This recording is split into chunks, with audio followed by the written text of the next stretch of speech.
Start. केंद्रीय मंत्री किरण रिजिजू की ओर से सुप्रीम कोर्ट के मुख्य न्यायाधीश की इस आशय का पत्र लिखा जाना देश का ध्यान खींचने वाला है कि उसके कॉलेजियम में सरकार के प्रतिनिधियों को भी शामिल किया जाए। उनका सुझाव है कि जैसे सुप्रीम कोर्ट कॉलेजियम में केंद्र सरकार के प्रतिनिधियों को शामिल किया जाना चाहिए, वैसे ही हाई कोर्ट कॉलेजियम में राज्य सरकार के प्रतिनिधियों को। पता नहीं उनके पत्र पर सुप्रीम कोर्ट के मुख्य न्यायाधीश की क्या प्रतिक्रिया होगी, लेकिन यह समझा जाना चाहिए कि उच्चतर न्यायपालिका में न्यायाधीशों की नियुक्ति की वर्तमान व्यवस्था न तो संविधान सम्मत है और न ही लोकतांत्रिक मूल्यों के अनुकूल। न्यायाधीशों की नियुक्ति की व्यवस्था में इसलिए संशोधन परिवर्तन किया जाना चाहिए क्योंकि राष्ट्रीय न्यायिक नियुक्ति आयोग को खारिज करते समय स्वयं सुप्रीम कोर्ट ने इस व्यवस्था में सुधार की आवश्यकता रेखांकित की थी। देश नहीं जानता कि इस दिशा में कोई प्रगति क्यों नहीं हुई। कॉलेजियम व्यवस्था का निर्माण संविधान ने नहीं किया, इसका निर्माण स्वयं सुप्रीम कोर्ट ने किया और ऐसा करके न्यायाधीशों की नियुक्ति और स्थानांतरण का अधिकार पूरी तौर पर अपने हाथ में ले लिया। ऐसा विश्व के किसी प्रतिष्ठित लोकतांत्रिक देश और यहाँ तक कि ब्रिटेन और अमेरिका में भी नहीं होता। आखिर जब किसी देश में न्यायाधीश ही न्यायाधीशों की नियुक्ति नहीं करते तो भारत में ऐसा क्यों होना चाहिए? यह वह प्रश्न है जिसका कोई स्पष्ट उत्तर देने के स्थान पर इस तरह के खोखले तर्क दिए जाते हैं कि यह धारणा गलत है कि भारत में न्यायाधीश ही न्यायाधीशों की नियुक्ति करते हैं। ऐसे तर्क देकर सच में मुंह मोड़ने की कोशिश ही की जाती है।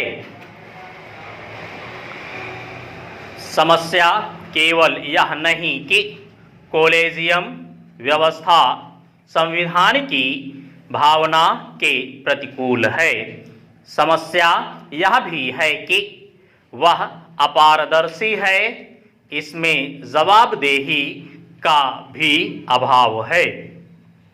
कॉलेजियम में शामिल न्यायाधीशों के अलावा अन्य किसी को नहीं पता चलता कि किसी न्यायाधीश की नियुक्ति या प्रोन्नति क्यों की गई।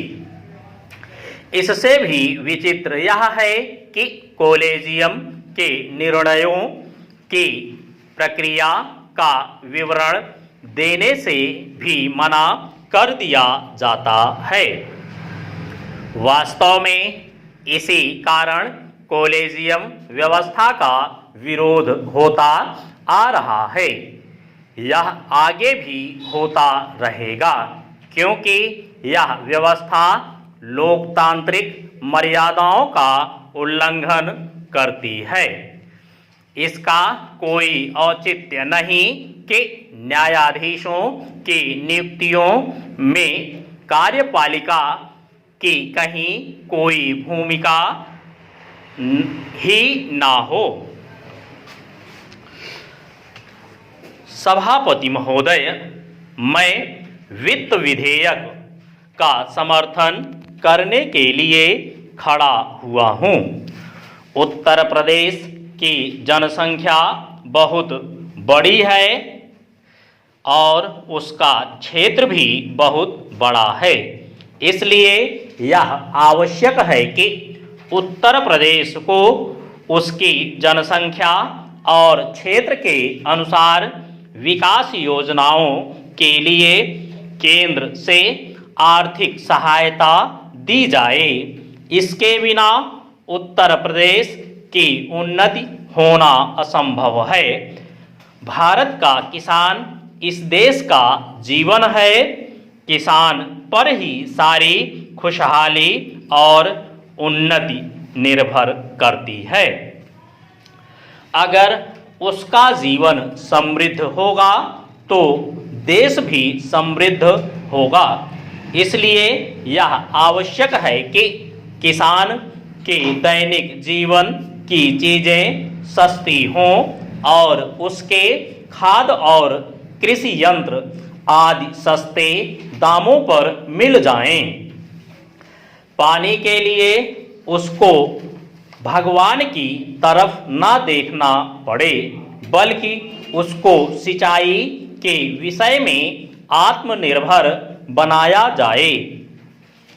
जब तक किसान को पूरी सुविधाएं नहीं दी जाएंगी, तब तक देश उन्नत नहीं कर सकता है। मेरा यह भी निवेदन है कि जिन परिवारों में खेती का काम होता है, उन परिवारों के बच्चों को कृषि विभाग में नौकरी देनी चाहिए। यह मैं आवश्यक समझता हूँ, क्योंकि उन्हें कृषि के बारे में व्यावहारिक ज्ञान होता है। सभापति महोदय, वर्तमान सरकार ने समाजवाद की नीति अपनाई है और सरकार समाजवाद की तरफ कदम बढ़ा रही है, लेकिन हम देखते हैं कि बड़े और छोटे सरकारी कर्मचारियों के वेतन में बड़ा फर्क है। कुछ अधिकारियों का वेतन हजारों में है, जबकि चपरासी आदि छोटे सरकारी कर्मचारियों को सिर्फ 5,000 या 7,000 रुपये मिलते हैं। आज वेतन में यह जो फर्क है वह समाप्त होना चाहिए। मेरा निवेदन है कि सरकारी कर्मचारियों के वेतन में बहुत ज़्यादा का अंतर नहीं होना चाहिए। तभी हम कह सकते हैं कि हिंदुस्तान में समाजवाद है।